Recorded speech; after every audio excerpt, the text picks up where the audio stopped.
Good evening and welcome. Don't know, I was live then. Always do that, don't I? And I You never just give me a look and say, are we live? Are we live? Are we live? Well, we've got comments coming already. People were waiting as well. And we're so excited because we've got a fantastic guest on the show tonight. Welcome to another live with Richie and the wonderful Rouge. And my voice is still not great. So you're all going to have to bear with me. We've tried everything. We've tried turmeric. We've tried fruit. We've tried lockets. I mean, we've tried everything, Rogue. I mean, nothing's working. It's doing my head in now. I just sound like, can I just do my Marge Simpson? Go on, Marge Simpson. Go on in.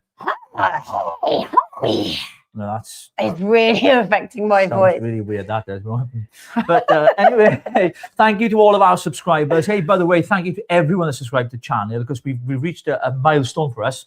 As you know, we're a brand new political channel. Not political, we're top of everything. We're definitely not a political channel, are we? That's one thing I got wrong there. But I want to say thank you because we've now hit the magic target, and it might seem small to some, but it's big to us because we've only been going for a few months. We now have over 5,000 subscribers. There we go, folks. Thank you ever so much. Whoever yes, is not subscribed, subscribe. 2.6 million views, and you can see the rest of it there, but over 5,000 subscribers. So thank you to every single one of you that have taken the time to subscribe, to follow us, like and share the show as well. And also don't forget, we're on all the channels on social media, on X, and we're on Facebook as well. Don't forget our Facebook page because that is building as well. We've got a few thousand on there. You can find us on Richie and Rogue Unfiltered on there as well. And you can follow us on X and all the channels on there as well, coming up, scrolling underneath there. Well, we're excited tonight. Can't wait to get our guest on. So we might as well get on with the show, Rogue, don't we? But before we do that, we want to say welcome to all of you. Everyone's welcome as well done, everyone. Let's have a look. Go to the comments here. Good evening, all. Evening. Nice to see you. Yo, I like bringing our viewers in. It's nice. Nice it's so comments good. Up. We've got Silver Surfer. Yeah. Our favourite friend. A lot of love already for Craig. Look. Do you know much about Craig Houston? Well, that's why we're here tonight. We're going to find out about him. That's exactly the plan. Well, we do actually, because he was recommended to us and his story is absolutely incredible. Good evening, Richie and Rogue. Our lovely Claire Bear. Yes, welcome, everybody. Thank you all for the comments coming in. Keep them coming in. And while you're doing that, we want to welcome those who are on Craig's platform tonight, because Craig has been kind enough to share this broadcast with his followers on his channel as well. So thank you for joining us. It might be the first time. You probably understand him better than me because we've both got very, very strong accents. Now, his is very, very Glaswegian. Mine's very, very Welsh Valleys. So tonight is going to be mental. But I've lost my voice. She's lost her voice. So we've got a hell of a show right now. This is going to be interesting stuff, man. It's going to be fantastic. We're really, really looking forward to it. So I'm going to try to speak a bit slower so Craig can understand me. And hopefully Craig will speak slower so I can understand him. Okay, I hope that's all right, okay? Thanks, guys. We love you too, loving the show. Thank you ever so much. Don't forget to check us out as well on our new website, richieandrogue.com. You can find a contact page there so you can get hold of us. Tomorrow night, or Tuesday night. I don't know what day. It's Sunday, isn't it? What day is it? Sunday. Sunday. Tuesday night, we will have the beautiful and wonderful Howard Cox. Howard Cox will be on with us. And then Sunday after, I don't know, we got something. We need a chat in this room somewhere with all the guests. We're on with Richard Inman on Thursday as well. Are we? Yes. I didn't know that. Yes, you did. I tell you what, you never tell me anything. You just book people in. You know what she does? She books people in and says, "Oh, guess who's on tonight?" I go, "Who?" So and so. I went, "Oh, all right then. Thanks then." And I'm just going to put the show together within an hour. Isn't that love? Yeah, that's very kind of you. Anyway, we want to bring our guest on. Now, this gentleman has experience and he knows what it's all about when it comes to two-tier justice, two-tier policing. And we have seen what has happened to our country when it comes to that. You know, likes of Lucy Connolly and sadly Peter Lynch, who lost his life, and many others as well who have been arrested for their thoughts and opinions, for posting stuff on social media. And it's absolutely crazy that the police are policing the tweets and not our streets. And we've seen this cancel culture happen so much when people are afraid to say what they believe. And have an opinion, and then they get a knock at the door. Well, this man's story is incredible, and I can't wait for you and all of you to listen to it. So let's welcome to the stage then, should be the wonderful Craig Houston. Good evening, Craig. Hello, Craig.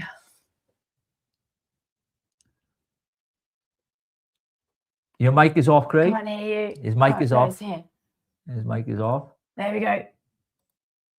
Oh. There we go. We got him, Craig. You there? He keeps. Yeah. You were turning it off. We were turning it on. Yeah, we got you. It wouldn't be a Richie and Rogue show if it didn't go wrong at the start, mate. Right? That's standard for all of our viewers that know us. They know what's going on. So, Craig Houston, let's get into it then, because you wanted to ask the questions, didn't you? Well, I'm going to try and do it. So, I just want to set the scene around you and your story, because I've been researching you and having a look into what happened that day that you got arrested.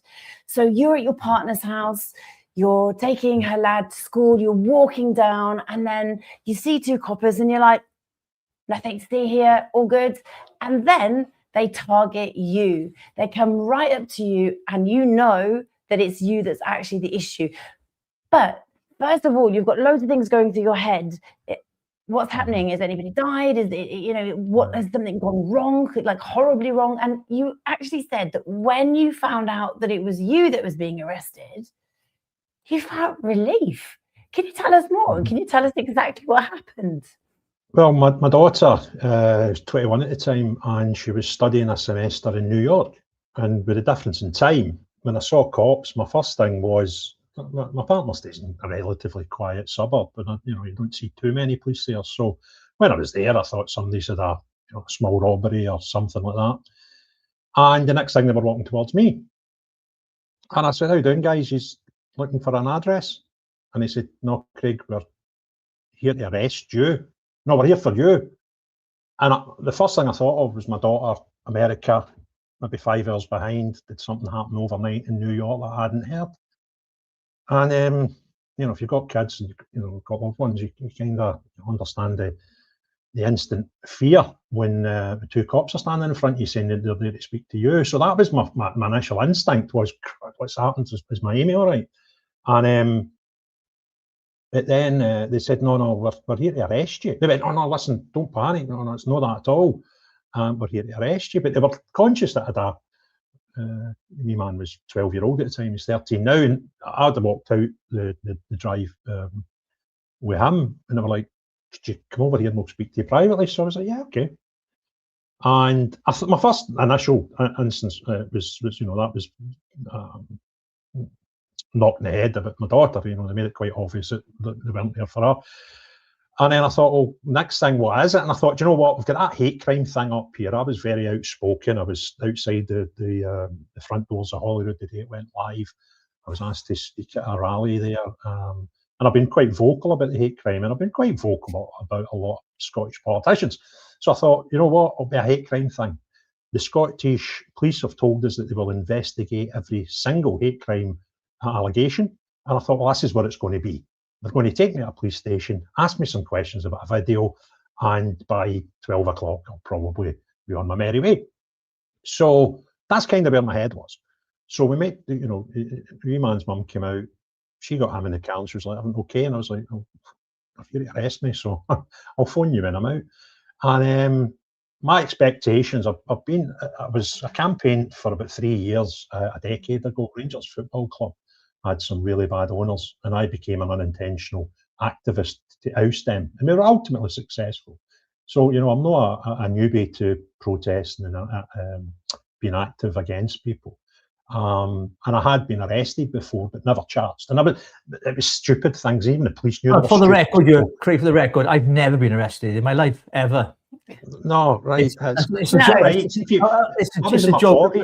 No, I'm joking. They know I'm joking. I was in my 40s before it became a thing for me, but up until this point, I'd never been charged.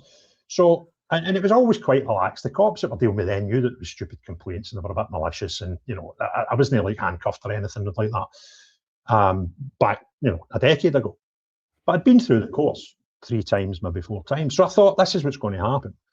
And the guy said, look, we're not going to handcuff you or anything stupid, Craig. Just come over to the other side of the road, the other side of the car. We need to do some things technically, and then we'll get this sorted.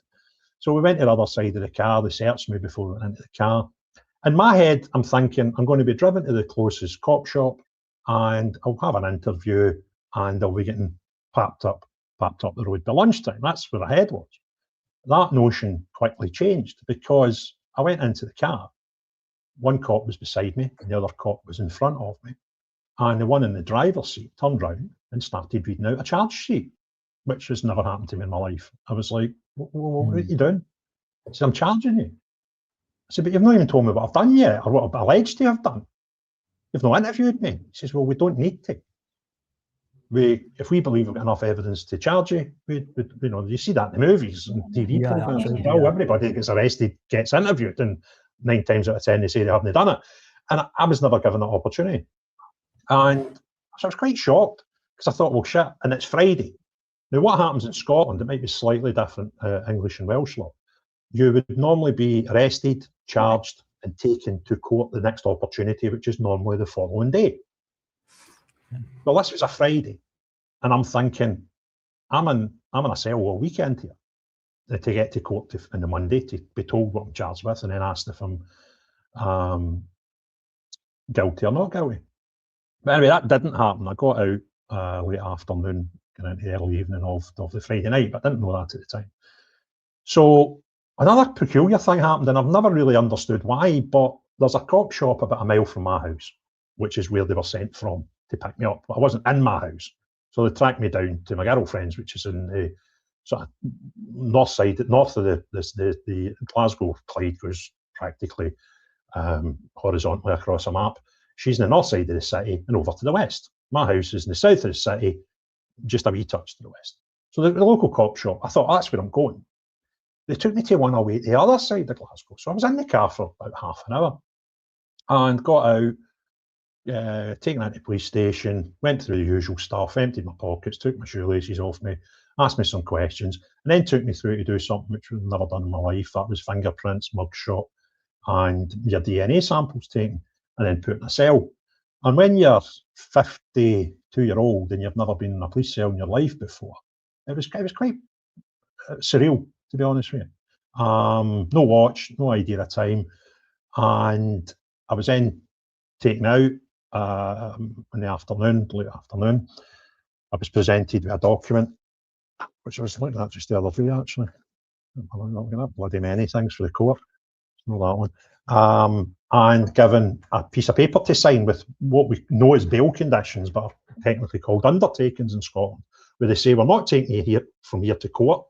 We're going to ask you to come to court on another date, which was a month up the line.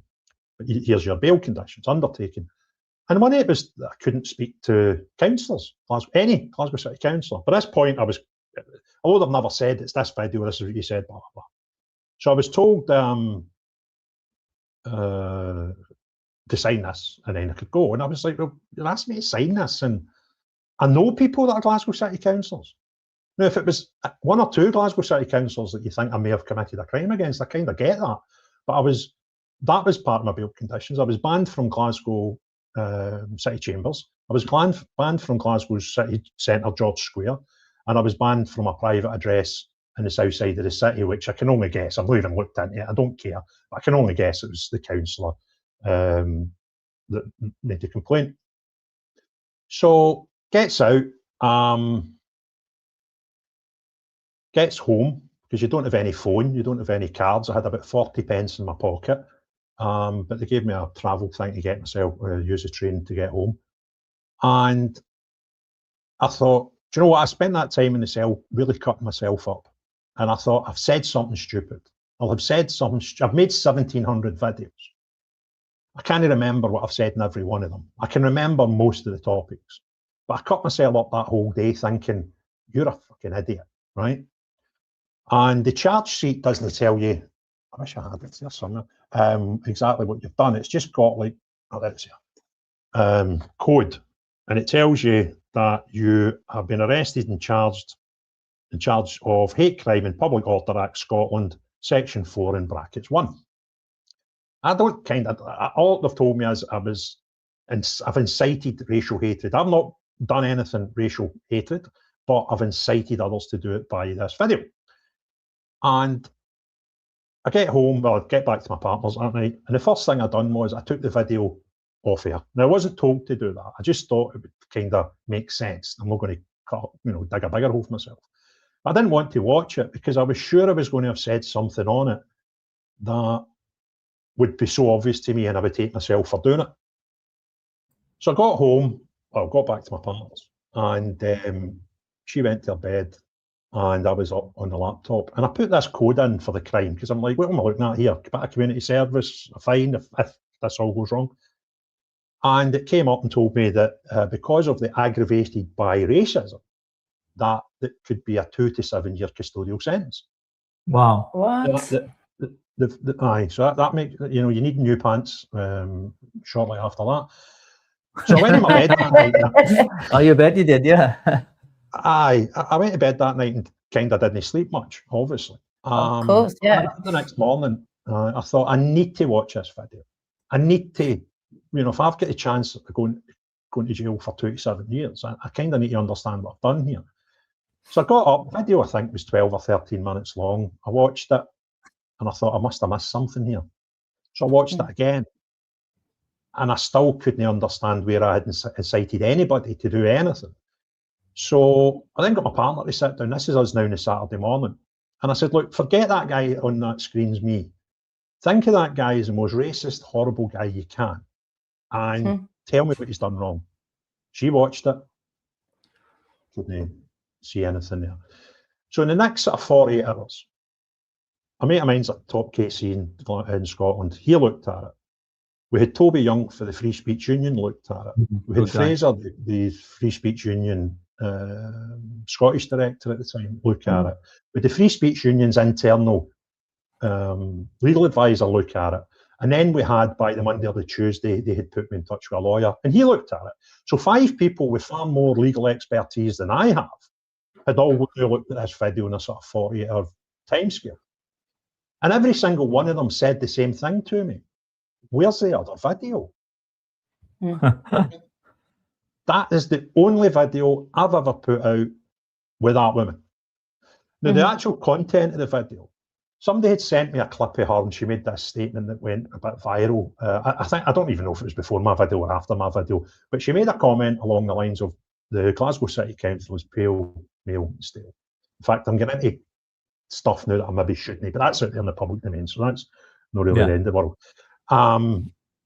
So my video was me commenting her video, but I found another 2 videos where she made some really strange claims that I was questioning and saying, look, I'm not saying there's no racism in Glasgow. I've taught football for 18 years as a volunteer and I've seen racism at that level.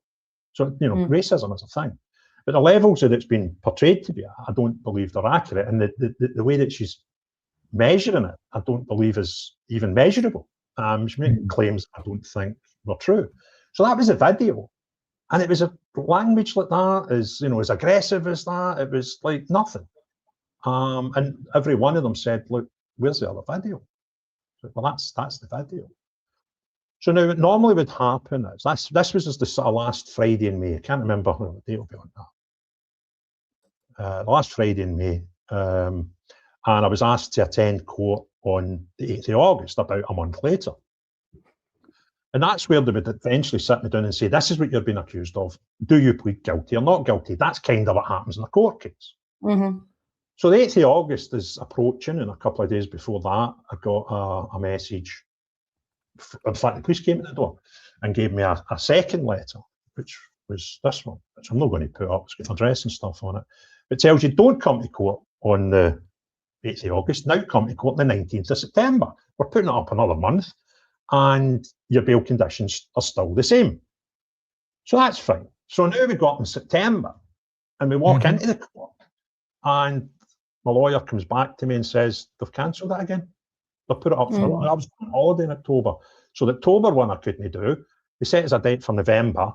And in the meantime, we were arguing the bail conditions because they were a bit ridiculous, right? So we did visit court to discuss the bail conditions at one point, thinking that would bring them into court and they'll just get on with the allegations, tell you what you've done, and you can say guilty or not guilty.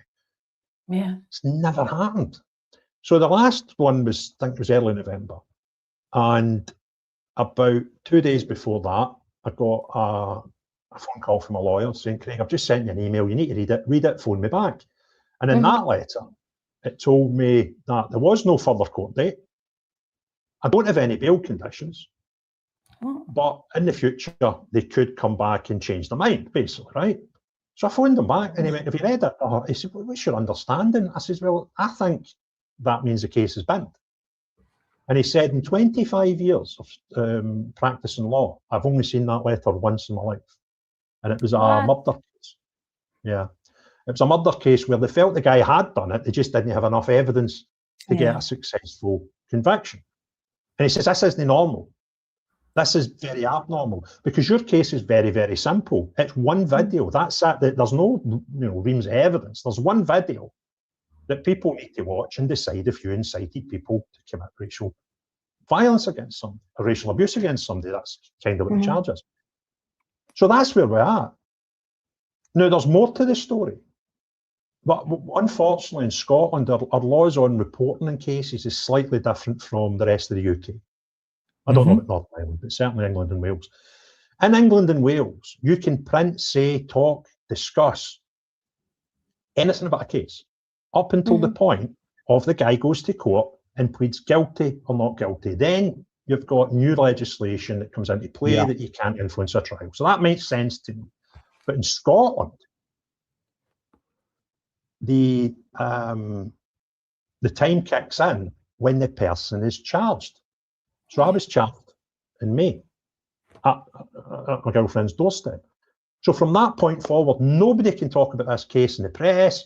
I've told you stuff that's already out there, and I'm going to rewind the clock a wee bit just to tell you something that happened in the meantime.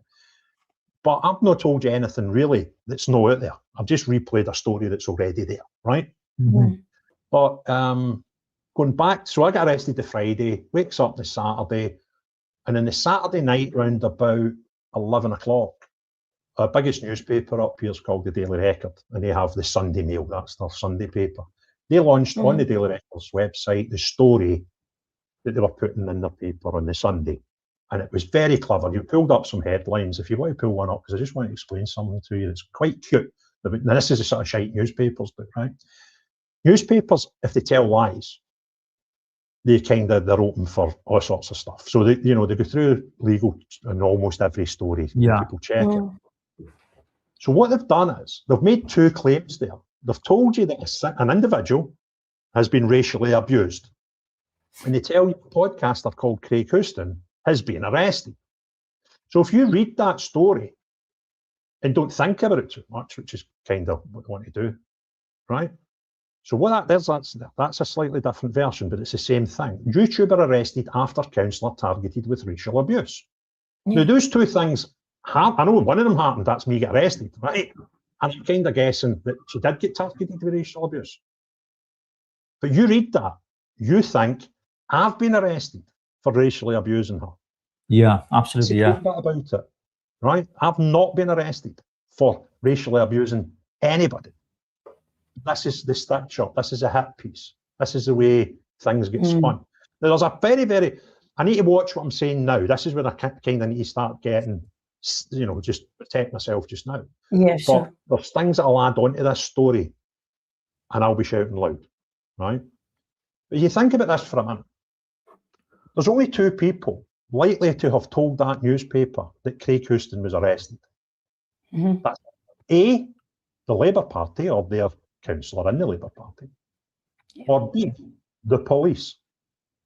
Now, in the first newspaper article to come out, the police statement was printed in the paper. And what they said was a 52-year-old man was arrested. No name. So I find it highly unlikely that the police put my name into the newspaper.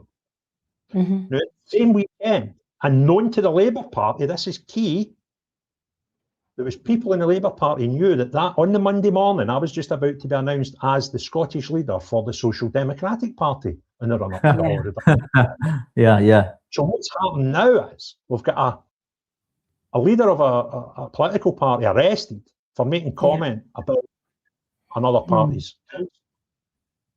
And there was very, very few people in Scotland knew that was about to happen. And there's only two groups of people knew that Craig Houston had been arrested. And that was the police and the Labour Party. I ain't going to tell you what I think. I can only tell you a series of facts, and you can make your own imagination decide if these are true or not true. Or, are they connected or not connected? So that's kind of the story. So where we're at just now is, and the biggest pain in the arse is actually my phone. See, having your own phone, I've got a shitey burner phone. I can tell you from experience, if Rogue didn't have her phone, right, it'd be the end of the blooming world, mate. Because that thing is glued to her hand 24/7, right? But mind you, she does take a lot of calls from people doing stuff as well. So yeah. So I understand. Like your right arm's gone missing. I've got 23,000 contacts in my phone. Now, the majority of them came through my previous Rangers stuff, right? But there's some really good people in there that could really help me in the run-up to an election. There's stupid things like, let's say Facebook, for example. I can't get into my Facebook because when I try to, I've got to verify it with my phone, and I can't change it and tell them this number because you need to do that off the other phone. There's banking things. I got diagnosed as being diabetic in January the 1st last year. I don't know how many really serious appointments. I know I missed one for my eyes, which I'm going to need to try and catch up with next week. Yeah. But that's stuff that you kind of don't think of. It's just a pain in the arse, right? Yeah. I had my travel tickets for my holiday were already in it because I went on holiday in July and I went in October. The tickets for the July holiday, everything was in my phone. I've got email addresses I still can't access, stuff for my politics. Some of my banking's a bit weird because sometimes you try to do something and it's like you double verify stuff and you're like, here we go again, right? And they haven't actually even turned my phone on. And I'm not going to tell you how I know that. I just know that my phone has not been turned on since that day in May when I handed it over to the police station. So it's not as if they're using it for evidence. And the thing is, the video wasn't made on my phone. So there's nothing in my phone. And I did speak to somebody that's quite well known, and I don't like name dropping, but he's a guy that does quite successful rallies in London, and his last one was reported to have between 1 million and 2 million people attended it. And he's had problems with his phones and people wanting the numbers off them. And for some bizarre way, I mean, he had my own phone number. He managed to get a hold of me on the Saturday night just as the newspaper thing happened, because my Twitter people were, wonder if Craig's made he's not spoke. He's not said a word in 2 days, which isn't like him. He's not put any videos in 2 days. And then the newspaper came out and been arrested. And he got a hold of me. And we were talking about his case where the phone, they said it was for anti-terror reasons. They needed his number. Right. And he was telling me that's the only time the police can demand you give them your phone passwords. And what happened with me was I was in the cell. I feel comfortable talking about all this stuff because it's got nothing to do with the case. This is about the mechanics of being arrested. Yeah. So I get locked up. You get handed over for the cops to civilians. They do your fingerprints and all that, and then you get taken to a cell. And I'm in the cell, and I'm there for about 10 minutes, and the door opened, and it was the copper that had arrested me. Craig said, before I go, can I ask you a favour? I said, what is it? He said, do you have a passcode on your phone? I said, yeah, I do. Do you want to give me it? And I went, I don't know. Take Tommy Trump. Can anyone translate into English? We'll get subtitles to you, Tommy. So they came and asked me if I would mind giving them the passcode for my phone. And I was like, well, I'm kind of guessing I'm going to be getting some representation, legal representation here soon. So if you don't mind, I'll just wait till I've had that and ask them. Yeah. And I went, but why do you want it? And he said, well, there's something we want off your phone. And if we can get the password, get it off your phone, we can give you it back whenever you leave here. And I was like, right, I might look stupid, right, but give me a wee bit. And I said, look, I'll just wait till I can take legal advice on this, whether that's better for me or not. So I never gave them that. And your man that gets the 1 million people turning up in London said, that Craig, that's the best thing. He says, because what they would do is, they would try, let's say they saw my WhatsApp messages between me and him, for example. They would love that, right? And if I'd said something stupid on there, that they could tie to something else, it's just about stuff. Although it might not be anything to do with what they've chosen. It's just incriminating and it's not actually relevant, yes. Yeah, or if I had, the type of person that sends dodgy photographs, or it could be stuff on there that they could incriminate you against other things. It's like, that's why they want your phone. That's it. Exactly. Anyway, that's kind of the story. So where we're up to, I still don't know. Something I've never said out loud, which I will tonight. On the first week of December, we made an official complaint to the prosecution service in Scotland. And we got an email back saying that you will get a response within 5 working days, but if it's something complex, it might take 10 working days. So by the time Christmas came, we were right over the line with the 10 working days, and guess what? We'd never had a response. Of course not. We contacted them again in the first week of the new year, which is now almost another 3 weeks gone, and they just said, yeah, well, there's things that we need to look into about your complaint. And that's it. That's kind of where we're at. So nobody cares. Nobody cares. And there's people think that there's times, they must do this, they must do that, they must get you to court within a year. There's actually no time scales put on paper anywhere. All it says is a reasonable time. Now, some people could suggest 7 months is a reasonable time to take someone to court. Some people could say 2 years. Now, if you committed a very complicated murder, I can imagine that. This case is dead simple. This case has got one thing and one thing only. Look at that video. Did this guy commit a crime? It's not complicated in any means, right? It's 7 months to actually even stand in court and say, do you plead guilty or not guilty? And that's not happened. That's kind of part of our whole workings of our judiciary. It's kind of key to it, right? Yeah. Because I could actually stand there and say, yeah, guilty. Thing's finished. Then they just need to decide how they're going to sentence me. But the fact that in 7 months, going on 8 months, that's never happened for such a simple allegation is most peculiar. Right. Craig, I was going to ask you, what kind of impact has this had on you personally? I mean, in some cases, we've heard stories like this. I mean, yours is unique in itself because it's like innocent before you're proven guilty, and standing in a court for the first time, being arrested for the first time, all those experiences for something that you were completely unaware of, just a video amongst hundreds of videos you post as a YouTuber.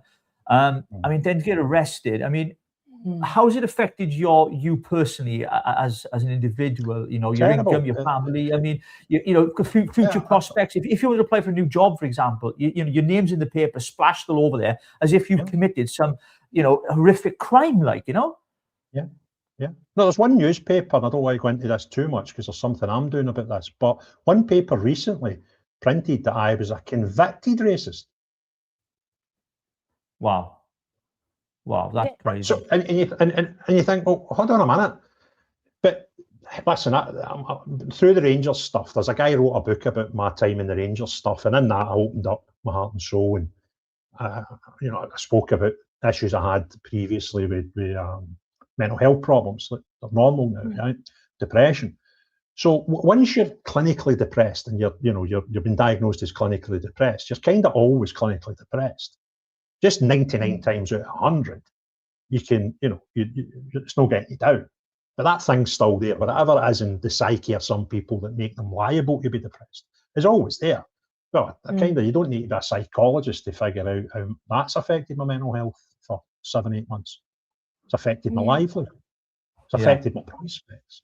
I remember on the Sunday after the newspaper writing the article, what happens when in a newspaper? Now, I had loads of newspaper coverage with the Rangers stuff. You can imagine Rangers is a big deal up here. And I bumped into Alan McCoist, who was the Rangers manager at the time, during all that. And he started saying to me, how you doing, Craig? And I was like, hold on a minute, Ali, how do you know my name? And he said, because you're in the newspaper more than me, and I'm the manager at Rangers, right? Wow. So I've kind of got experience with media coverage, right? That's not a new thing. So get your name in the paper, isn't it? But when you get in the newspaper, you actually think every single person has read that paper. Now, that's not true, and nobody reads every single story in a paper, but that's what you read, is you think.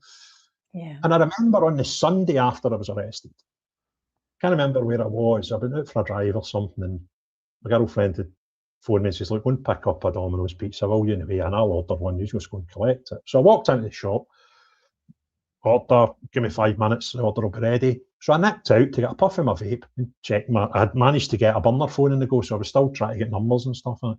So I thought, I'll go out and get a wee puff of the vape. And in the area in Glasgow I was in was quite heavily populated with asylum seekers. In the next 30 seconds, there must have been about 8 to 10 people who'd passed either way. And I'm standing in this street thinking, incorrectly, because as I say, you think everybody's read every story. And I kind of, my head was like, they all think I'm a racist. Now, where I live, without doxing myself, is in a, not heavily, but, there's a lot of areas that are very heavily Muslim and Pakistani origins within, a short walk from. And you think, if I was that guy, and I've read this story about this guy that stays a mile up the road, and you're reading the incorrect headlines that this guy's a racist and that he's been racially abusing a female in your community, what would I think of that guy? I would probably not like that guy. Yeah. So you've got all this, and you walk about the streets and you get into a shop and you come out and you see people hanging about and they're not actually doing anything, but you can never stop going, I wonder if this is the day. There's all that to deal with, but there's practical things like your income. Heavily, my income since about a month after I got arrested really went a bit weird. YouTube went a really bit weird with my channel, and what I made in June compared to what I'm making today is 25%. And I don't mean it's down 25%. It's down 75%. Yeah. My income is at 25% of the level it was in the summer, in the month just after I got arrested. And I'm not going to get into a conspiracy theory, but you to understand, or if you don't just now, you will soon, because I heard you saying in the introduction your channel's starting to prosper. But the analytics on YouTube are phenomenal, and you can see things. You can see how many people click your thumbnail, and that's quite an important thing. Now, the clicks into my thumbnails are more than they were in the summer. And the average watch of each video is more than it was in the summer. But YouTube are putting my videos in front of less people. Now, if you were YouTube and you had this channel that was getting 2 million hits a month, and people are clicking on them more when you put them in front of them and they watch them longer, you would kind of probably think normal would be, let's put his videos in even more people. The opposite's happening. And because a lot of my stuff was out and about. I mean, in June, what I done in June after I got arrested was I just buried my head in the job. I went to Dover, went to Cali, I jumped in the car and went myself. I went to Ballymena when the riots kicked there myself. I then thought, how do all these people get to Cali? I went to Lesbos myself, spent 4 days there, all within 6-8 weeks. And then when I came back to reality, I've probably done a fraction of the out and about reporting in my local area than I'd done prior to my arrest. And that's just down to your own state of mind. You just think, I kind of will go out. And sometimes I can be in the confines of these 4 walls for 10 days because I just don't feel comfortable sometimes about going out. There's stories out there that I could go and cover that I just don't do. And I'm not a shy guy. I'm 6'1" and 17 stone. So if somebody came at me, I'll not be like an easy pushover. But I'm 52 years of age now. There's a lot fitter than me. And if there's 2 or 3 people, you kind of struggle a bit. I'm going to really fall out with Bumpy saying I'm a posh rap scene is, but I know. I'm just seeing that. I was about to put it up there. So, that's kind of where we're at. So that's how it's affected me. But one thing that's also they don't understand about Craig is, see back in the Rangers stuff, I lost a business because of that. I lost contact with my kids for long periods of that. I was arrested 4 times during that. I had ashes at my back door during that. I was sued for £200,000 mischievously by a director of Rangers Football Club. I'm used to this. And one thing that happened with all that nonsense was happening in my life, it just made me more determined.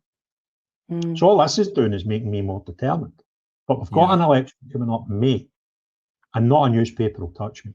As things stand, right? And I would not be surprised.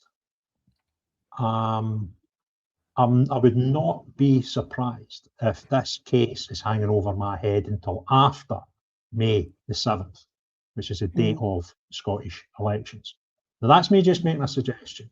If anybody's driving that from the back, I'm not making that allegation.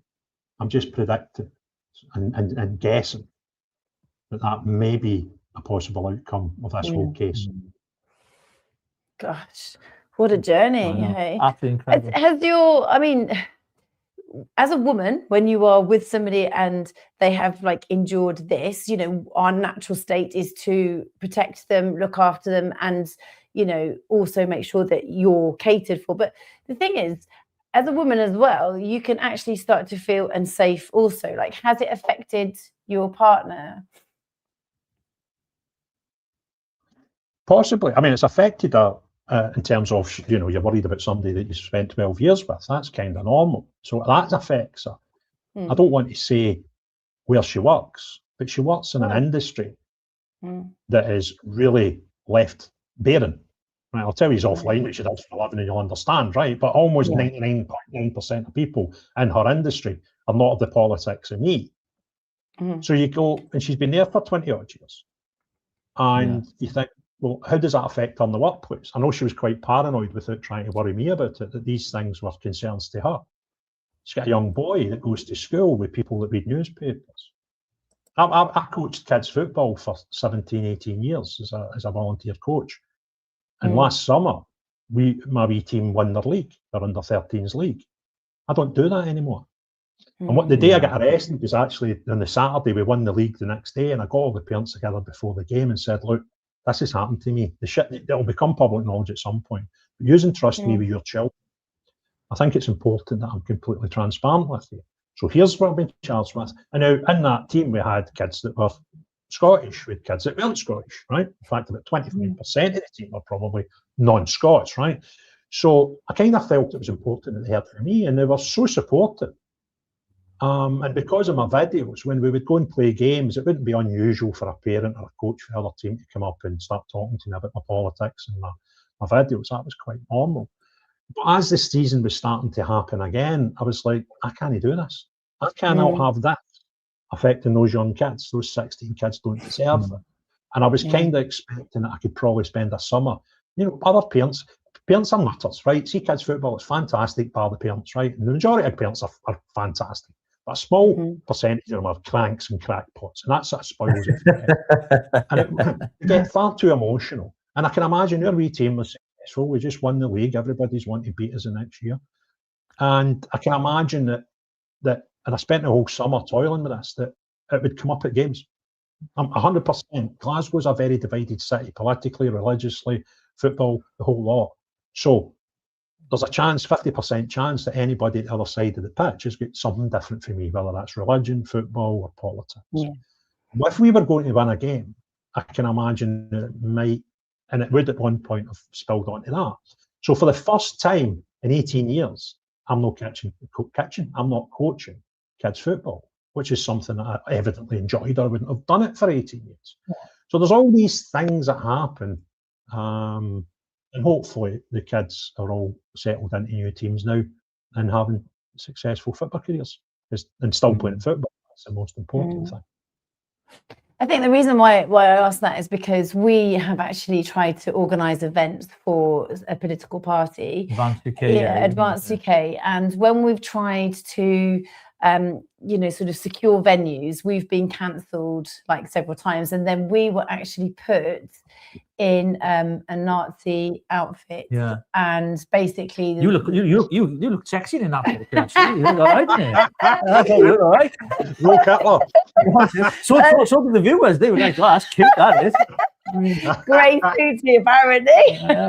But the point is that we then were a target. So we then had, that push forward with us in the suits, and it felt horrible because it was all around the time of Charlie Kirk as well. And when that is like so unhinged, and you see that like the lefties are laughing and being jovial at a death, and then we're then put in this suits, I have to say it's quite alarming because, like you, I mean, okay, we haven't been splashed out on the papers, but you go outside and you think, oh my gosh, is somebody out there? Are they looking at us? And is there something going to go wrong here? And so I totally feel, a part of what you felt.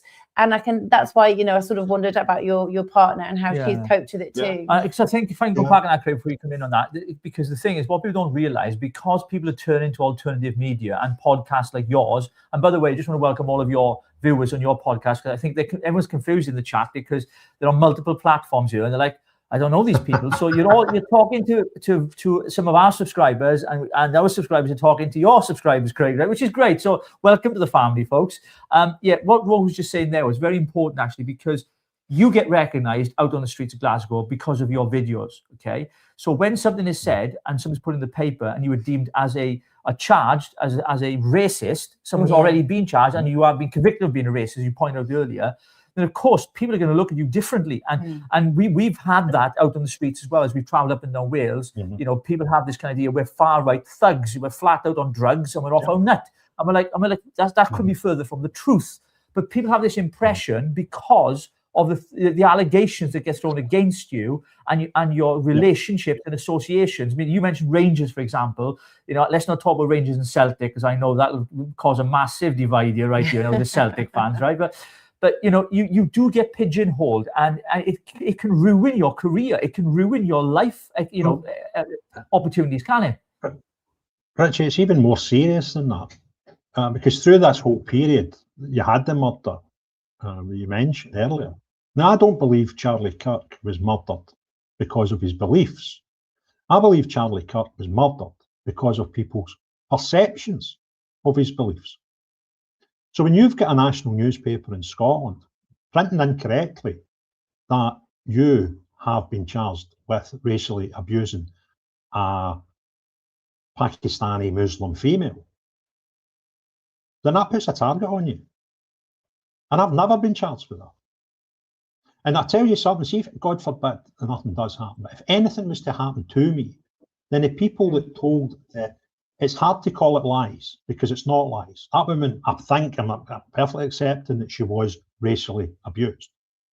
But to write Craig Houston arrested, she was racially abused, or put them in the same order and connect them, that puts a target in my back. That's not my belief. That is people's perception of my beliefs. Yeah. And that's why you end up in hermit for 7 months. But I'll not forget this. And I've got a good memory. I'm a stubborn old bee, right? And all this does is, as I say, I referred back to the Rangers stuff when I had some really heavy stuff going on in my life. Ashes at my back door and all these mad things, right? Threats, gangsters being paid money to come and pay me a visit, stuff like that was going on. And it just made me more determined. And people are like, how did you put up with that? You must be really brave. It's like, well, either that or I'm really stupid. I'm not convinced either way. Maybe a mixture of both.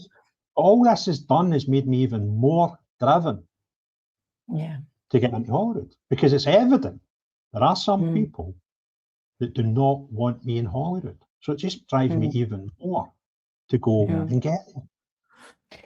And it's not just the SNP. Go on. No, you go. So Craig, obviously in these situations there's good and bad in it. You can always, like, you learn things, right, from these experiences. They're not nice lessons, but one of the things I'm sensing here is you feel this is a political target on your back as much as anything else as well, because of course with the SDPs, William Coulson was a great guy, by the way, met him several times in London, wonderful gentleman, and I got a lot of time for the people in that party. I've got friends in there actually as well. Do you think that this has been politically motivated as well against you, knowing that you're known in the area, and as a candidate potentially, because I know the SNPs have ruined Scotland. I mean, like Welsh Labour have here in Wales, right? Do you think this has been a political attack on you? Well, what I'm not going to do is make allegations at this point. There's going to be a time in the future where there's another 80-90% of this story that I've not talked about yet, right? And there's going to be some really red faces when I tell you the other things that I've not. There's stuff that happened before my arrest that I've not disclosed, and I will disclose when the time's right. And you've made a suggestion that this may be politically motivated. I'm not going to make that suggestion. What I will do is I'll reiterate 4 or 5 facts, and people can decide for themselves. There was a handful of people knew that I was about to be given the title of the leader of the SDP in Scotland. And one of them was a very high-ranking Labour official. Something else happened to this Labour official that I'm not even going to suggest about 5 days before my arrest. Then I got arrested for something about somebody within the Labour Party. That's a fact. So these things are factual. Are they connected? Is there some sort of conspiracy? The legal complaints into YouTube about me, were they from the same people? I'll make no comment on that at the moment. But you decide if these things are just pure coincidence. And a newspaper gets my name. Now, I can't think too many people running about Glasgow, journalists running into police stations saying, "Did you arrest Craig Houston today?" They were pointed in that direction. That's how these stories get out. So you put all those together, then you decide whether your statement and your suggestion that there was a political conspiracy here or not. But for the moment, I'm not going to make any suggestion like that. So going back a little bit, you used to be in sales, and obviously you did your football. And going back to you as a kid, did you think as a 12-year-old lad that you would be here in this situation now? I'm 52 now, Rogue. On my 50th birthday, I didn't think I'd be standing for election. Nothing was further from my mind. I had no aspirations whatsoever of getting involved in politics. And in fact, I dislike politics. I dislike politicians. I actually dislike political parties. They are full of people that are strange, right? I kind of thought political parties, and I'm not talking about SDP here, I'll come back to what I'm talking about now, but I thought political parties were full of people with the same aims and ambitions. But they're actually two-faced lions shites that are only interested in themselves. 80% of people that are into it, right? And that doesn't matter the colour of your rosette. This type of job attracts a certain type of person, and they seem to be the most unpleasant people I've had the misfortune of meeting in my 52 years on this planet. And that's not tied to any particular party. That's across the board. I've got stories that I've been fed by, I'll give you 2 examples. I get a story fed to me by the Labour Party, right? That was something bad about the SNP. And before I went with that story, I demanded to know how this information got to me. And they had it came from the SNP, something bad about the SNP, because somebody in the SNP didn't like somebody above them. So they gave the information to Labour, and Labour gave it to me to go and make a big shout about it. But I've also been close to stories that worked the opposite way with the same 2 parties, where Labour gave private minutes from a meeting to somebody in the SNP so they could do one of their. That's the type of people you're dealing with here. Now, what happens is you get the odd one who's not like that. And I would like to think that people that are watching have heard enough from me that I'm kind of not one of them, right? You get people like Rupert Lowe, you get people like Ben Habib. And by the way, I was talking to somebody about this today. Some of the nicest people I've met in politics are Scottish nationalists. You know, but, you know, they just have a different opinion. They're not raving lunatics. They're just people that have a different opinion about the constitutional question of Scotland for me. And one of them was Alec Neil, who was actually a cabinet minister under the Salmond. When Alex Salmond was the First Minister of Scotland. Lovely guy. I've met him twice. I've had numerous conversations with the telephone. I've done a podcast with him. I met him for a coffee. Lovely old guy. Right, not a normal politician, right? But the normal politicians are dirty, two-faced lying scoundrels that I wouldn't give them the keys of my house to hold while I was playing 5-a-sides. That's how much. So this industry called politics should attract people who want to do good for their community, who want to do good for people, their country, their nation. But unfortunately, the vast majority that are attracted to it are narcissistic arseholes that couldn't line bed straight, never mind tell you the truth in Parliament. Yep. I've worked in things like motor trade. I was 20 years in the motor trade. I worked in selling cars and managing people that sold cars and training people that sold cars, right? I've sold double glazing, I've sold advertising, I've sold insurance. And there's some rogues and vagabonds in the games, right? Let's not sugarcoat a shite here, right? I have never worked in an industry or been connected to an industry as bad as this. And that's wrong. We need people. Forget the colour of the rosette for a minute. Actually forget about the politics for a second as well. But we need people that will go to Westminster, they'll go to the Senate, they'll go to Holyrood and do their best for the people they're there to serve. And I made this commitment over a year ago when I decided that I was going to do this and try and get to Holyrood. And I'm fortunate enough that enough people in Glasgow believe in me and vote for me. I've made them a promise. I'll put the same sticker on the sun visor in my car and on the corner of that laptop I've got here in front of me. And it will say, remember, you are there to serve them. They are not here to serve you. And I'll put that sticker on my monitor, my car, so that every day I go to my work, I'll see it at least once, right? Yeah. And that's all. I can't promise people much, because that's what people do. People promise with manifestos, and they know fine well they couldn't do half of it anyway, right? So, because somebody said to me in a space one night, so what can you promise me you'll do, Craig? And I'll fight your corner for you. And what I'm about to do, by the way, and I've not launched this yet, so it's another wee exclusive for you. Hey. I've went out Zoom in. Listen, it's not going to be front page news, right? But I went out on Friday and I bought a picnic chairs. Then I went to a printer I know on the south side of Glasgow, and I've ordered basically flag material that will go around the three sides of the table, right? And when it's all arrived, and a couple of the pop-up bands, right? When that stuff's all here, I'm going to ask the people in Scotland,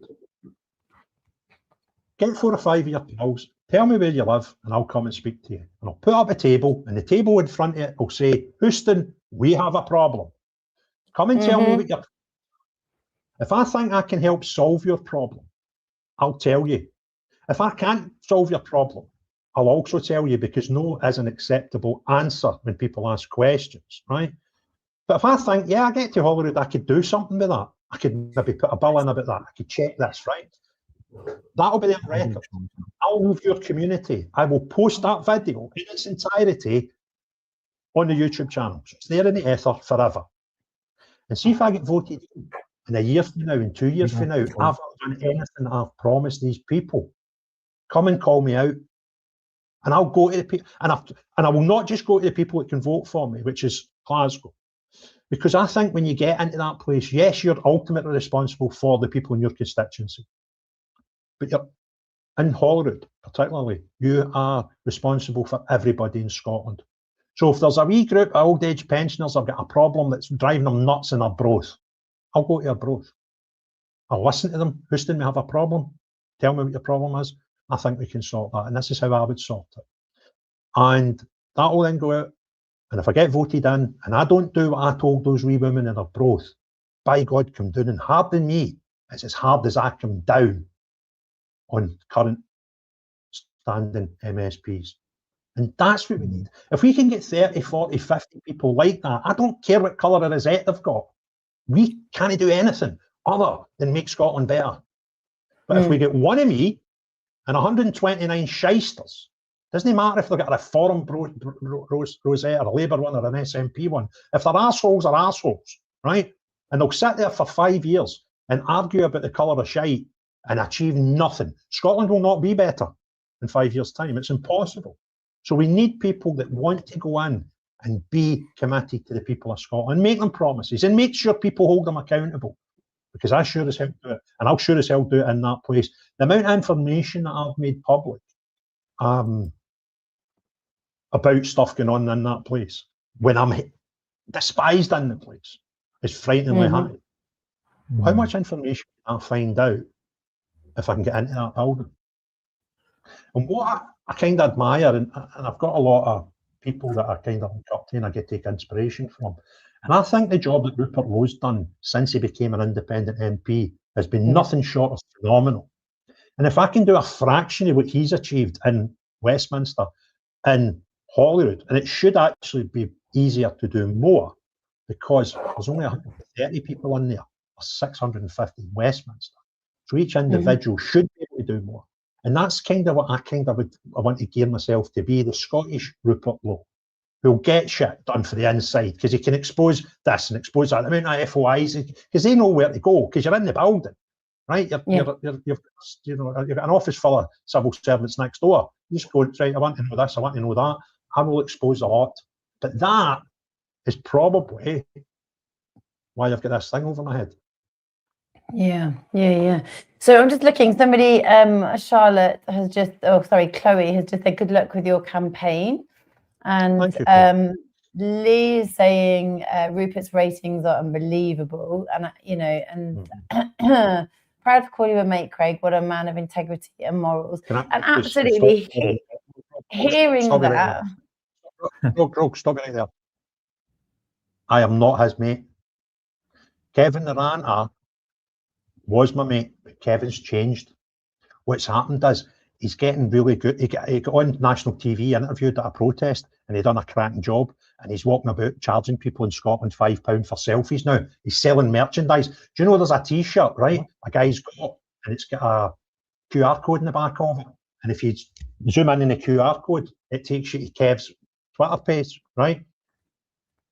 I'm actually taking the piss. Kev's a great guy. I know. You got me sitting here thinking, what have you done? We got on the show. Kev's changed.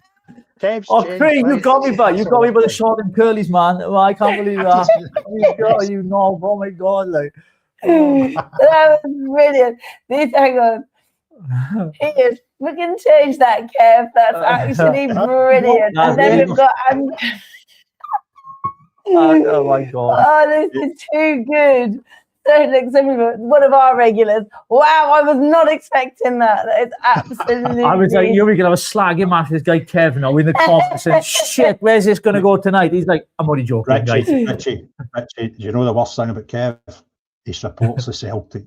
Right? Oh. There you go. He's a green. Bless. Actually hilarious. Fantastic. So I think, you know. Say again. He'll be raging that I managed to get Kev's changed out in this podcast. I was going to ask you actually, because like Wales, Scotland, Northern Ireland, right? We got our devolved parliaments, but the national picture now, Craig, right? What you see going on in the UK, I mean, I can almost guess what you're going to say. We know it's a shit show under Keir Starmer. I mean, what do you think is happening? How much has the country changed as a whole? And has this been a direct consequence of open border policy, or is it more than that? Do you know how bad the Labour government's been? We've kind of forgot how bad the Tories were for 14 years before them, because they were shit. They were really been involved in it, right? But in the space of, 18 months, Labour have managed to get us to really forget a lot about how bad that mob were, right? Because they're not that much better. But one thing that's peculiar about Starmer, I've never studied body language, but I've got a 25-year career in sales. You kind of pick up when somebody's talking shite to you, right? So, and you pick up on peculiarities, and you're looking for a wee tell now and again when you're saying to folk they want to buy this. The next words come out the mouth are either going to be true or not true. 9 times out of 10. Customers tell salespeople more lies than salespeople tell customers, by the way. That's a wee tip for you, right? Because they come up with 100 reasons why they can't buy something, and it's a lot of shite. And you're sitting there, so you get to understand body language. And there was something peculiar I noticed with Keir Starmer, that just almost instantly after he got the job, his persona changed. He started bit like Craig, bit like Kev's. He changed like Kev. He started not being the same. See, when he was the opposition leader, I felt he was a totally different persona and a different character. And all I can think of that is, I don't believe Keir Starmer is making all the decisions. He's just a guy.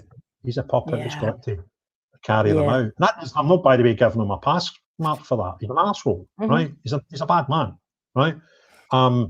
See, political leaders shouldn't come here showing news language like that. I do apologise, right? But he's not a very good politician. He does some terrible things. And one thing we're doing with a politician is he shouldn't really U-turn on much. That's his big sign of weakness as well, right? And the amount of stuff that he's U-turned on tells you it just doesn't add up. It does not make sense what we've got in the UK. And the other weird thing, and this is something that is very apparent when you're Scottish. See the amount of stupid legislation that they try to put out. Like, see Scotland. Scotland's bad. Scotland's in a shite house, right? And it would be even worse if the SNP had got their way, because they try to give us a Gender Recognition Act that a court in London overruled. They try to bring in an act that would make every child born in Scotland, they would have a guardian who would be the state, right? That never happened. There's I could go on and on and on, legislation that they never quite got through that would be even worse. What's really peculiar, right? And this is, I try not to become the conspiracy theory guy, because that's a whole different sphere in itself, right? But one thing I can't ignore is, see if Scotland was the only place in the history of the world at that time, the only place in the whole geography of the world, that tried to pass gender recognition laws, I could think, well, do you know what? We're just unlucky because we've got the fucking idiots, right? But when you take a step back and you realise Canada, America, Australia, New Zealand, loads of places in Europe, we're all trying to do the same thing at the same time, right? Then that's bloody weird. Then you factor in the amount of stuff, the digital ID, the 15-minute cities, the blah, the immigration, the illegal migrants, the asylum seekers, all this stuff. It's all happening almost at the same time in all these countries that are meant to be independent all over the world. That's pretty weird, right? And he's just a guy who typifies that. There's nothing that he brings out. Everything that he brings out or tries to bring out is normally stuff that somebody else, somewhere else in the world is trying to do in several different places at the same time. And that's bloody scary. I done a great interview with Stephen. Stephen's Twitter's name's the barrister. Stephen Barrett, is it? The solicitor. Yeah. He's great. So I can't remember what Stephen's handle is. I'd seen it, I started looking into the Fabians and I thought, well, they're a bit weird, this mob, right? And I'd seen Stephen had wrote a couple of things about them. So I contacted Stephen. I said, Stephen, do you fancy doing a wee half hour on this? And we done it, right?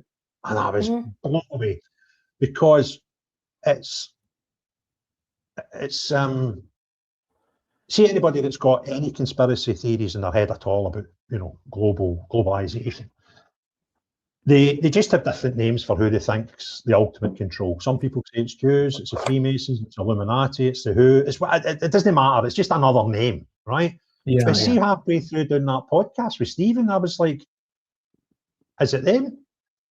Because they're nutters. They're absolute. When you look at the history of Labour people, for Tony Blair and all the people, I think every cabinet minister in the current cabinet is a Fabian.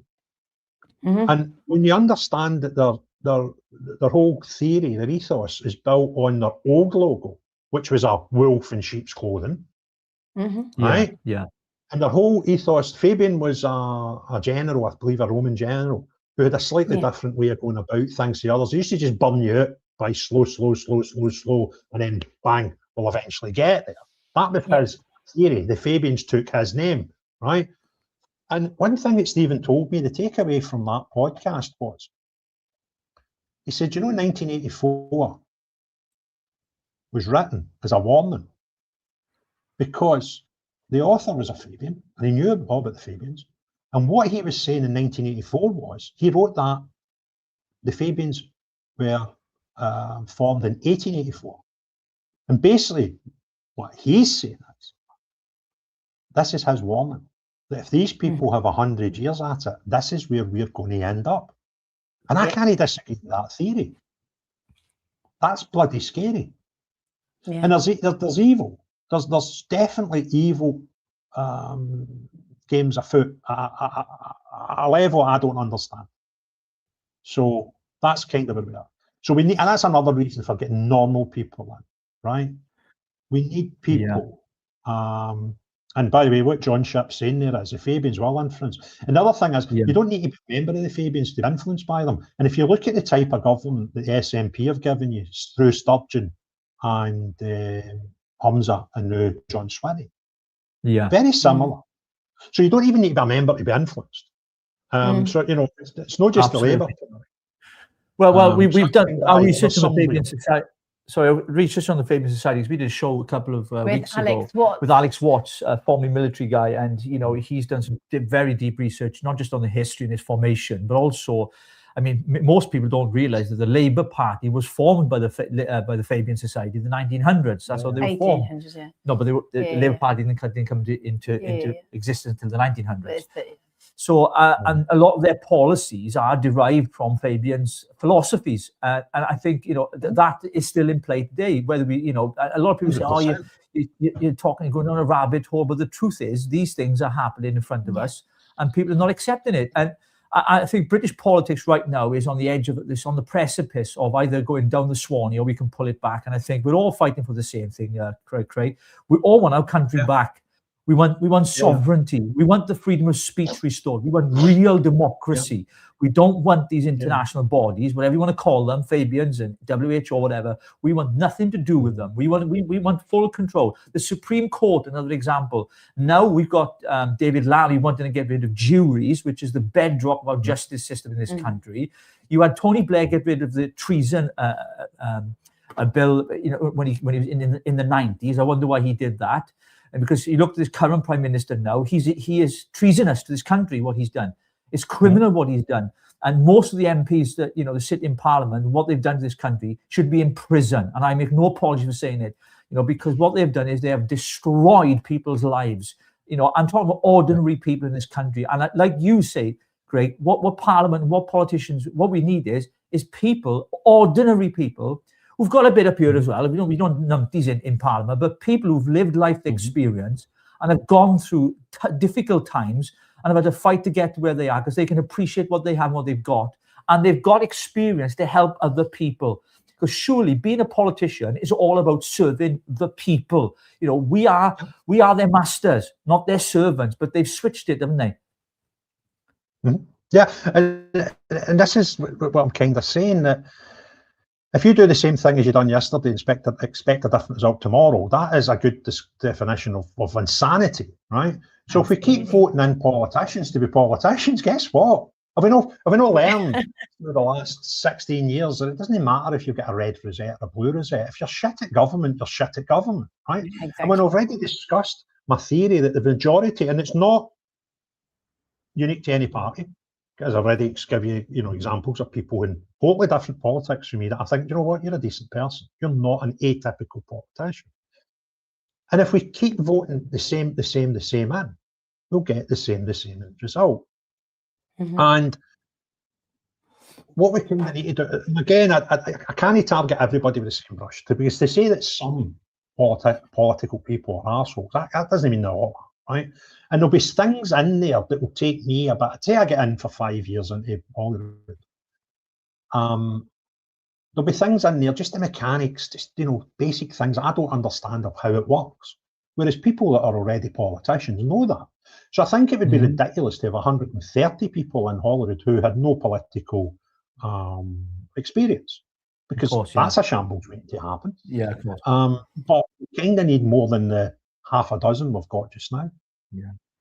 Yeah, I think, we've seen, you've probably seen it yourself, these big defections, say big, Robert Jenrick and Nadeem Nazawi over to the Reform Party, and Reform morphing into the Conservatives. I find this ironic because, Farage on record, and I'm not here to slam people, just to tell the truth, because we're unfiltered on the show, and he's on record on his show, Farage show, GB News, the GB News show, yeah, that's right, yeah, the Farage show, on record actually saying that if anyone was to defect to a different party, there should be an automatic by-election. And in fact, I've got the video here of him saying it.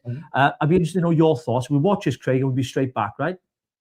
Back in 2013 and 14, I had several Conservative members of the Parliament who wanted to defect and sit as UKIP. I said to all of them, the only acceptable way you can do that is to resign your seat and hold a by-election. And two of them, Douglas Carswell and Mark Reckless, did exactly that, and indeed went on to win the by-elections. For the others, I said, it's no go, it's not right, it is dishonourable.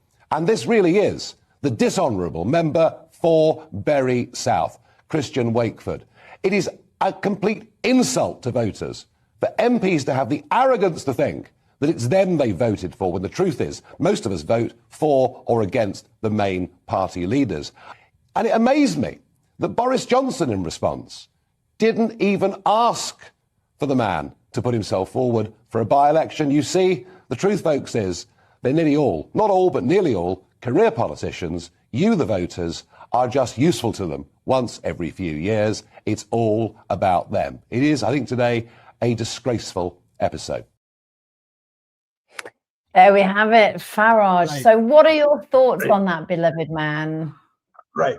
This might surprise you, right? But I disagree with him. And I'll tell you why. I'm not a great believer in people voting for rosettes. I would love, it would be complete nirvana for me. have an election or two where you don't represent a party. You get out there and you tell the people in your community what you'll do for them in Westminster or Holyrood or the Senate or Stormont, right? And let people vote for you. Because that's where we're actually, Westminster's slightly different from Holyrood, and I'll come back to that in a second.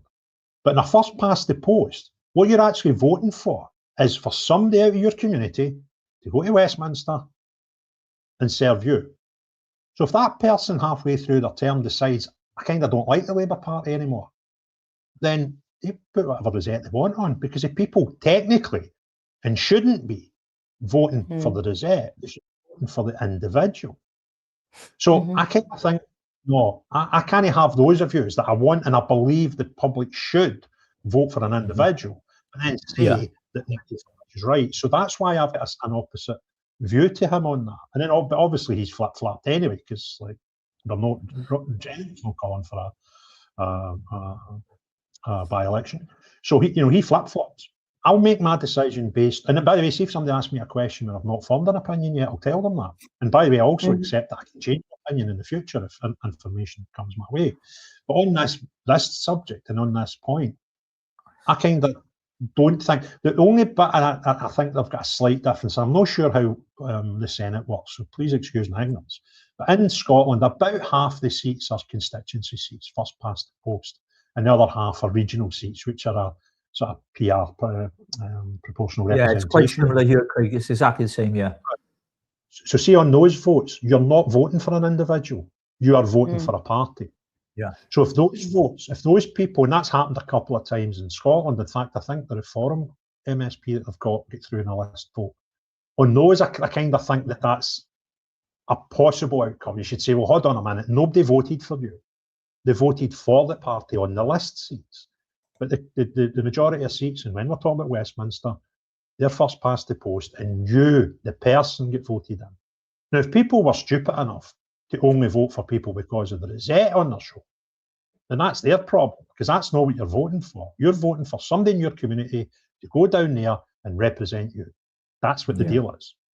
We can't expect them in my election. And I would love, genuinely, and that sounds bonkers for a guy that's a leader of a political party, but I would love an election or two where we just voted for people, because that's what we're meant to. Yeah, I think that option of, PR, there's arguments on both sides, and it helps the minor, smaller parties. I mean, they slightly changed it during the Senate for May's elections, but there's 6 on the list, and they've changed the constituency boundaries as well, so 16 constituents. So it's kind of changed, and Labour have always changed it to suit them. I mean, they've lowered the voting age to 16 because most of our education, they're drilled to support Labour, because a lot of our teaching skilled force work here in Wales are Labour supporters. You find that. It's been like after decades since devolution began, and again under Tony Blair, who I believe is the antichrist of it all. I mean, and I think what we're seeing here, but things are changing. I think there is a real sense that people are fed up of the decline, the state of our streets and our cities. I know Glasgow. I've been up there many, many times. The Gobbles was a rough place. Those towers, those flats I used to go to. When I was working with addicts at the time and helping them and things like that, taking them into rehab. Most of our people that came to our residential rehabilitation centres that I was running at the time, most of our residents came from Glasgow. It had a huge drug epidemic up there, and I know that it still has. And it seems as if that whoever's in power in Holyrood, they haven't got the grip with the drug epidemic up there, Craig, have they? No, not at all. We've got this new thing that I take a lot of advice. There's a character up here who's very well known, Anne-Marie Ward, who is she runs a charity up here, and she flipped on this, which I need to respect. When she went to, it was either Lisbon or Porto in Portugal.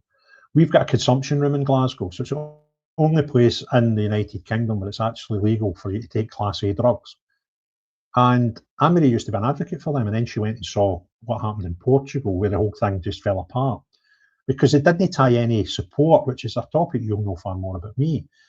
Letting people take drugs in a safe environment is one thing, but offering and giving them support that can work is a totally other thing. And there's something like, I might be wrong with the figures here. I read it today and I need to go and study up more. But in the time that consumption room's been operational, there's been like 12 or 20,000 uses of people going in there, clean needle, jagging, whatever they want to do, right? But out of that amount of people, visits, there's only 500 people went, right? But out of that 500 people, there's only 4 have went on to any other form of rehabilitation. So what we're doing is, whereas before up here, the big problem we had was methadone became a replacement drug, not a get you off drugs drug, right? So now what we're doing is we're saying, we'll just stay on the smack. We'll just make sure that you've got a clean needle. And they're not providing the support that these people need. Glasgow is a drug death capital in Europe and has been for a number of years. So we're evidently not very good at it. And what we're doing just now, again, using an analogy, if you do the same yesterday, do the same tomorrow and expect a different result, you're absolutely barking. So all the SNP have done now is done this thing in paper, a consumption room, a safe consumption room. You think, well, it might save some lives, and you're getting people coming to you. You can then get in about them and try and get them onto programs. 4 people have went out of the 500 users have went onto programs. So the other 496, they're still drug users. They just might die with the stuff that you can go wrong with having dirty equipment. And the other thing, and I called this right away, I said, see, if I was a drug dealer in Glasgow, I'd be pitching up at the Carlton. Because we know everybody walking in that direction wants drugs. But the other thing that I did a couple of podcasts with Anne-Marie on it, and I said to Anne-Marie, this thing, I like use common sense and basic, simple logic. If I'm a drug, you'll appreciate this and be able to agree or disagree with me on this point. If my whole life evolves around my addiction, I'm going to wake up in the morning, and if I'm fortunate enough to have enough money to buy the drug of my choice, my first thing I want to do is find somebody to sell me it. If I don't have the money, the first thing I need to do is, how am I going to get the money? Right, so that's problem number one. So solve that problem, which normally means something illegal. I then get to, I'm not going to travel the width of Glasgow for a drug dealer. I'm going to find out who's closest with some half-decent product at the price I normally pay, right? And that's wee Bob, 2 closes away. So I go to wee Bob, I steal something to get my 20 quid or whatever it is, I get my money, I then go and get my drug. I'm now 5 miles away for this safe consumption area. Right, so what they expect me to do is do all that couple of hours to get to my drug, and then think, well, I better get a bus to go to the consumption room at the other side of the city. No, I'm going up a close or in a park or up a railway line to get my drug, because I'm now been awake for 4 hours and it's driving me fucking insane, right? So who's going to go to it? The people that are going to go to it are going to be people only from a walking distance of that area. And they're now all congregating in an even tighter bit. The East End of Glasgow is some of the most deprived areas in Glasgow. And I would imagine, again, because of stats, that would therefore probably be safe to say a bit higher drug use than other areas in Glasgow. And now we're even concentrating them into a smaller postcode. It just doesn't make sense. But Anne-Marie did believe in this process for a while until she went and travelled. I think Portugal was the first in Europe to try it. And it started off all right, but then loads of problems evolved. And she actually said, I can't advocate this anymore. And Adsley has went full 180 on it. And we have something like 17 beds available for rehabilitation of drug or any addiction in the hospital. Well, hold on a minute. What we try to achieve here? Could we have less Scottish people dying, please? That would be quite good, right? For the top of the league, year on year for about 3 or 4 years of killing our own through drug problem. That's not even to touch the alcohol, which we're quite good at killing ourselves through alcohol as well, by the way. We're really clever. Isn't it Buckfast Abbey? Buckfast Abbey wine is the flavour over there. That's a national drink. Yeah, Buckfast Abbey's down the south coast. I never tried that. I didn't know that. It existed. Yeah. My mum has a little shot before she goes to bed every night. Is it whiskey? No, it's like a tonic wine. Is it? Yeah. I've heard of it. Tonic wine, yeah. Oh, mate. Oof. Aye. Listen, it's good. I'll never say I've never had it, right? But I couldn't tell you the last time I had it, and probably any time I did have it, I had no more than 2 bottles in a calendar year. But aye, it's like proper potent. But But here's another crazy thing, right? People don't realise how mental Scotland is, right? So what we done? Oh, well, we're proper potty. We brought out a thing, right? That I kind of thought, well, that's an SNP thing that might work, right? Because we've got big problems, big social problems with alcohol, and we're well renowned for it. We're world famous for being heavy drinkers. So the SNP a few years ago brought out a thing called minimum alcohol pricing. So what they'd done was drinks like your White Lightning and the cheap ciders that are very strong, they put these minimum alcohol pricing. So the price is based on the level of alcohol and the volume, as in, is it a 330 milliliter can, or is it a half a litre can, or is it a 750 bottle? So you factor all these in, and it tells you that's the minimum you can charge for that bottle. So it made a £4 or £5 bottle of cider that was dangerous, 12 quid, right? So anybody with an addiction problem just had to drink something different. And the whole theory was, we'll maybe try and get folk to drink less mental stuff like Buckfast, right? And I thought, well, that's quite good. And see the extra revenue that brings in. We can maybe use that for rehabilitation. Unfortunately, I've lost two very, very close friends to addiction problems who they were on programs that done well for them for short periods of time, and it didn't work long term, right? So I kind of got an interest in these people not dying. And I thought, well, we could maybe build a rehabilitation centre somewhere, right? On the income, the extra resource that this minimum alcohol pricing is going to generate. What I didn't know was, do you know where the extra money that comes from the extra we charge for alcohol in Scotland goes? Take a guess. You will not get it. Take a guess. I'm trying to. Go. It is. Go on. Where does it go to? The retailer. What? So that subsidy, so that extra money, instead of being poured into rehabilitation, it's going to the retailer. Yeah. Now, even if we didn't put it into rehabilitation, it doesn't affect a tax, right? So you would think, well, at least, we might have a wee bit more money going in the National Health Service or the Police Service or wherever you want to spend it. And I thought it would be fair that we could use that extra revenue to help the people, right, that are actually putting the money on the table. It took me, I never even thought about it, because I thought, oh, they'll probably just waste it in some shite, free prescriptions or some nonsense. No, the retailer keeps the money.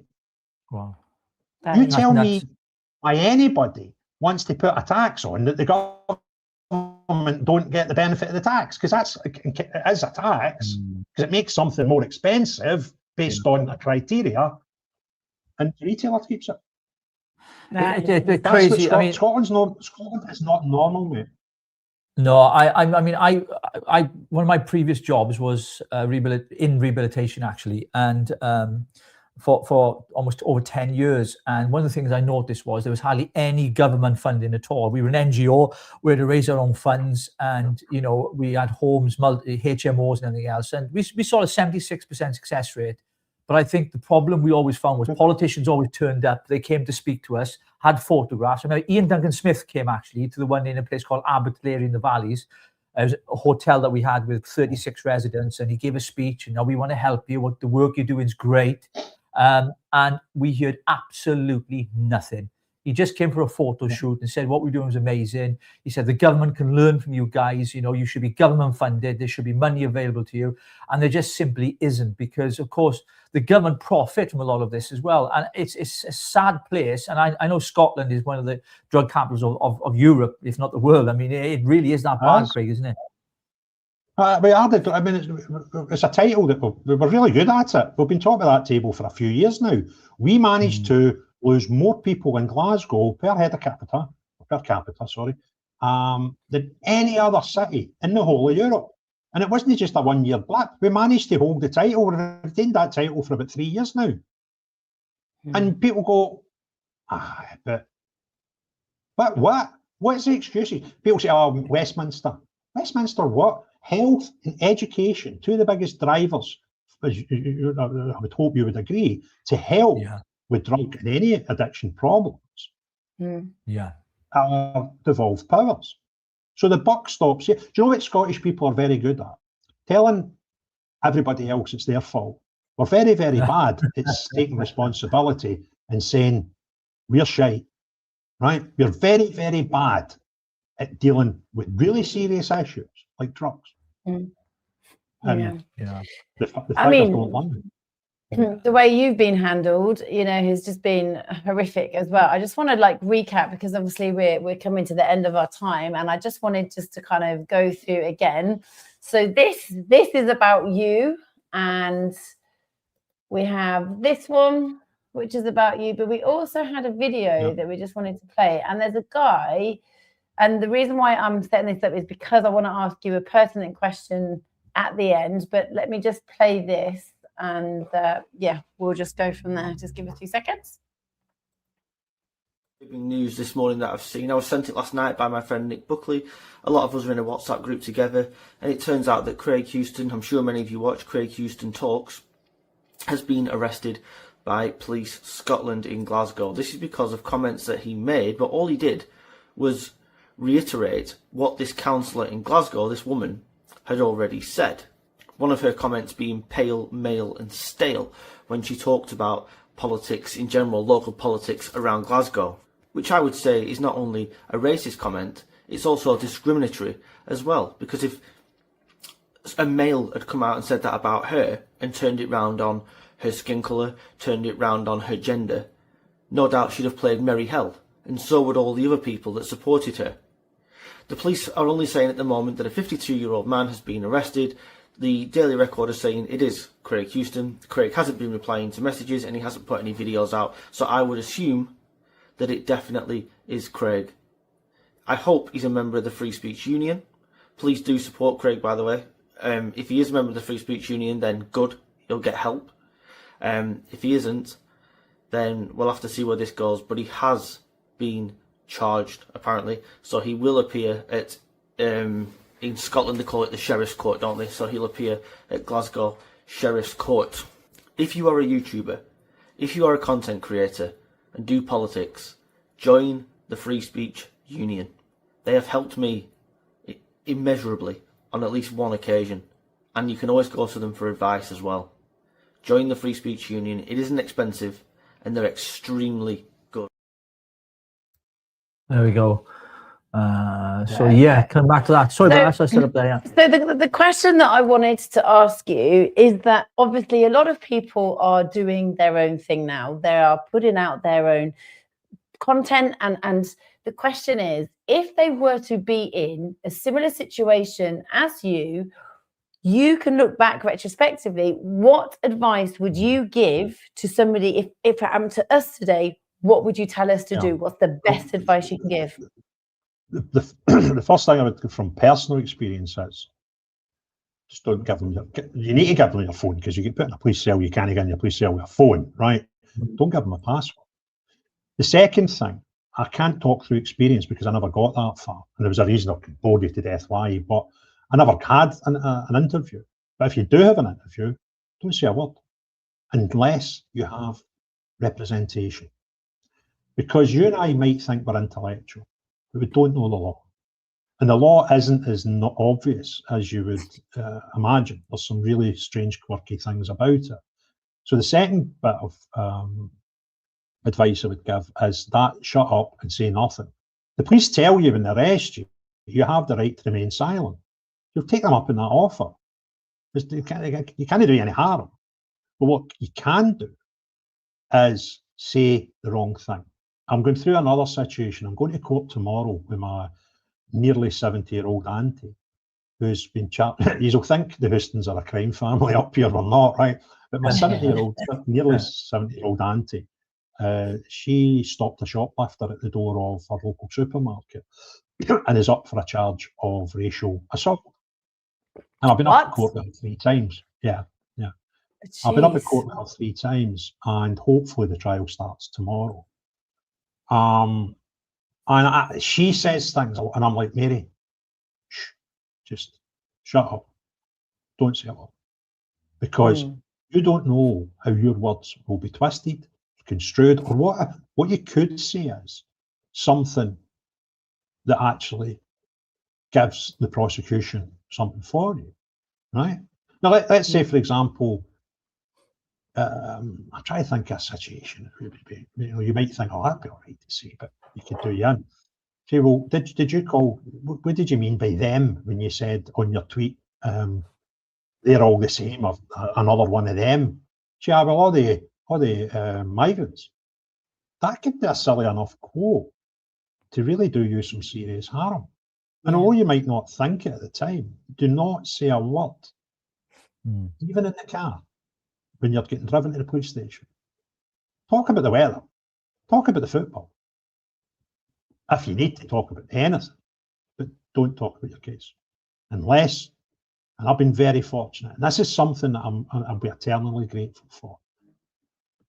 I was very fortunate to get representation underwritten by the Free Speech Union. Now, giving some indications, if my case doesn't go to court, my bill will be up to about £10,000. If I do go to court, the bill will be up to somewhere circa £40,000. Wow. Now, I don't know many people that could underwrite that for their own self. 95% of your population don't save, right? So 95% of your population couldn't do that. They need to go and mortgage their house or sell their car or do whatever they needed to do. I was very, very fortunate that I didn't have to consider those things. And I've had very, very good representation. You might not be as fortunate. And that's a problem with the system. Yeah. So even if you're not a podcaster, you're just somebody that tweets a lot, join £8, free speech. Now, that doesn't give you carte blanche to be an idiot. What that does is, if you're arrested and things that are a bit iffy, then the Free Speech Union can help you. But if you want to go out and say really stupid things that are evidently breaking the law, then they can't help you because they can't change the law. But what they can do is they can get you real good representation if, like I believe I have, not done anything wrong. So that's what I would say. How would people get onto the Free Speech Union? Is it? Yeah, Toby Young, who's formed, he's been given an OBE, isn't he, for his work. You can, if you just Google Free Speech Union, it's a small subscription fee for the year, I believe, Craig, isn't it? And they can. I think it's £8 per month. Do you know, things get me right. I mean, see the British public, right? I kind of like to think we're different from most other types of people. I had people that I've never met in my life want to set up on GoFundMe pages and stuff, because the Free Speech Union, it's not a quick process. It's relatively quick. I mean, it was within a few days, but it's not like you phone them once and they say, yeah, we'll take the case. They need to check all the legalities, right? And in that sort of time, so I was kind of confident they were taking the case, right? Everybody that I spoke to was like, this one should be fine, but we need to do X, Y, and Z before we confirm that. And in that sort of space, see, there's people that just don't understand that care. The amount of people want to give me money. And I was like, I might not need any, right? And I had one guy came up and he said, he sent me an email. I don't know the guy from Adam. And he said, Craig, he went, I don't know if you are or you're not, but I'm just about to hit the button. I just thought I'd give you the common decency asking you, I want to buy a 12-month subscription for this Free Speech Union. And you're like, wow. You know, this is a lonely existence. At least you two have got each other to keep company. I sit in this four walls, particularly since I've been arrested quite a lot of time myself for long periods of time. It's quite a lonely existence talking to a camera. And you sometimes don't understand that you actually do make differences to other people. And they do appreciate it. Yeah. And that was very humbling. And it likes a Preston, that video that he just showed there. He's a great guy. And he was right in saying him, myself, Silver Fox, and Nick Buckley. We've been in a WhatsApp group for maybe a couple of years now. Silver Fox started it up. What's his name again? The guy that we've just played. What's his name again? Preston Johnson. Yeah, that's it. We'll have to get in touch with him. It'd be great to speak That's to him. not his real name, but you know, I'm not I don't know. We'll do that. Craig, our time's up, mate. We've really enjoyed it. Listen, we could listen to you. The Scottish accent is a beautiful accent, right? I don't know if it's as good as the Welsh accent. We'll put that into our poll in our community here on YouTube, right? Or a lost voice. Or a lost voice. But on a serious note, mate, thank you ever so much for agreeing to come on. The time has flown by, mate, and your story is incredible. Now, how can people support you in the sense of finding out more about you, your YouTube channel, your social media? Where can they find you? We'll put them in the links and everything. my biggest platform, and again, I can't understand how I didn't start podcasting until about 3 years ago. And initially, see, because my phone was full of Rangers contacts, like ex-players, directors, managers, and all that stuff, I kind of like James English. James English is a boy I've known for a while, and he does his podcast, very successful. And I wanted to do what James done, and he was kind enough. I met him for a coffee and with a chat. That's what I wanted to do, and I wanted to do a football version of James English, just with all these Rangers people, right? So I had ex-football hooligans, ex-players, ex-managers, ex-chairmen. I had 2 ex-chairmen in my first 4 gigs. It was great, and I loved it. And then I woke up one morning, November 2023, and a Scottish politician done my nut in, and I put out a video about politics, a 5-minute video with my iPhone hung over my laptop, no studio lights, no mic, nothing. And loads of people watched it. And that's when I started my political journey. And I've now got 84,000 people subscribed to me on YouTube. And I'm a bit jealous. See, if I had Nick Buckley's accent or Preston's accent, I could maybe have 10 times that, because not a lot of people understand. A lot of my videos, I do talk about politics in general, and I do talk about standard and stuff, but the majority of my content is Scottish. So I understand I'm in a sort of small market. But it was Basil actually pointed out to me 2 months ago. We were talking about my growth in YouTube and whatever, and how it sort of stifled a bit since the arrest. And he was playing about his laptop, and he said, "Craig, do you know you've got more people follow you on YouTube than Scottish television?" I was like, "What?" And I'm like, "That's mental."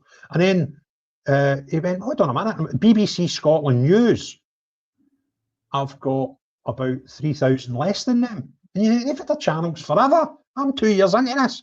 So it's mental. It's proper mental. And I just can't, I don't think I can convey how much it means, the support, just even people subscribing. And when you get a bit of bother and you see the amount of people. And the other thing that blew me, I've been down to London twice recently for Tommy's rally and the Football Fans Alliance thing, the Football Lads Alliance. And it was people, English people. "All right, Craig, I watch your videos," and I'm thinking, how do you even understand me? Right, it's mental. It's proper nuts. And yeah, and I say to them in my videos, "Have a great day, cheery bye now." And the funniest one was a wee Geordie woman that cornered me at the Football Lads thing just before the match set off. She said, "Oh, Craig, I can't believe we met you, blah, blah, blah." She said, "You know what I love?" I was like, "What's that?" She's like, "Cheery bye now," right? So I recorded her saying cheery bye now, and for the next month I used that at the end of my videos. And it's just mad things like that just make it, it's a tough gig, particularly the arrest and the shite I've had to deal with. But see, just wee daft things like that, they mean the world to me. And that's when you actually sometimes you consider your sanity. Yeah. And all it takes at times is just for, I think I was with Kev one day. Oh, right. We've been down to Epping. So we're halfway down the M6 in the middle of England somewhere, right? And we stopped off for a quick pee break, and I put a couple of pounds of petrol in the car. And this guy comes up to me at the petrol station, the English guy, he's like, "All right, Craig." But all joking aside, it's very, very humbling. And I don't know where this journey will end. And if I can get to Holyrood, it will be like the Rocky Balboa story of politics. I imagine, So, but thanks for having me. I've enjoyed it. I think one of the advantages of an accent like this, we can say, "No, I didn't say that. You misunderstood me. You just didn't understand my accent." So, so if I do get arrested, say, "No, I didn't say that." So, but Craig, it's been absolutely fantastic having you on, and there's so much love for you in the comments here as well. And for all those that view our channel, please follow Craig as well. That's important. And on X as well. Follow him on there. We retweet all this as well. This show is obviously live. It'll be posted out tomorrow as well to all of our viewers as well. We just want to say thank you to you, Craig, and to everyone that's tuning in and taking the time to be with us on a Sunday night. Thank you ever so much for watching the Richie Rouge Show Unfiltered, and thank you to our special guest tonight, Craig. And we look forward to seeing you all on Wednesday, Tuesday. No, Tuesday. He never tells me. We're doing it Tuesday. We will be with the wonderful Howard Cox from Fairfield and a college member of Advance UK on Tuesday. So thank you all for watching. Craig, thank you. Subscribe and follow. Subscribe, and we'll catch you soon. Bye. Cheerio.